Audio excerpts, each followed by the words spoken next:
தேர்தல் செயல்முறையை எளிதாக்கவும் நம்பகமானதாக மற்றும் வெளிப்படை தன்மையுடனும் மாற்ற இந்திய தேர்தல் ஆணையம் கடந்த 6 மாதங்களில் 28 புதிய முன்னெடுப்புகளை மேற்கொண்டுள்ளது. இந்த முன்னெடுப்புகளானது 6 பகுதிகளாக பிரிக்கப்பட்டுள்ளது. அரசியல் கட்சிகளுடனான இணைந்த செயல்பாடுகள், தேர்தல் முறைகளை தூய்மைப்படுத்துதல், தொழில்நுட்பத்தின் பயன்பாடு, வாக்காளர் பட்டியலின் துல்லியம், வாக்களிப்பதை எளிதாக்குதல் மற்றும் திறன் மேம்பாடு ஆகியவன ஆகும். இந்த தொடரில் இன்று நாம் தேர்தல் பணியில் ஈடுபட்டுள்ள அலுவலர்களுக்கு வழங்கப்பட உள்ள திருத்தி அமைக்கப்பட்ட ஊதியம் பற்றி பேசப் போகிறோம். இந்திய தேர்தல் ஆணையம் தேர்தல் பணியில் ஈடுபடும் அலுவலர்களுக்கு ஊதியம் மற்றும் கௌரவ ஊதியங்களை திருத்தி அமைத்துள்ளது.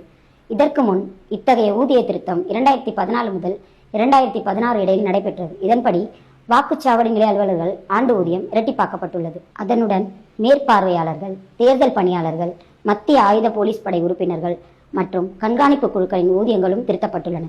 இந்த நடவடிக்கைகள் தேர்தல் அதிகாரிகள் தங்கள் கடமையை திறம்படவும் நேர்மையாகவும் நிறைவேற்றுவதற்கான போதுமான ஊதியம் மற்றும் ஊக்கத்தை வழங்குவதை உறுதி செய்கின்றன. அடுத்த காணொளியில் இந்திய தேர்தல் ஆணையத்தால் மேற்கொள்ளப்பட்டுள்ள பிற முன்னெடுப்புகளை பற்றி காண்போம். இது போன்ற இந்திய தேர்தல் ஆணையம் தொடர்பான மேலும் புதிய தகவல்களுக்கு எங்களது அனைத்து சமூக ஊடக தளங்களை பின்தொடரவும் மற்றும் சப்ஸ்கிரைப் செய்யவும்.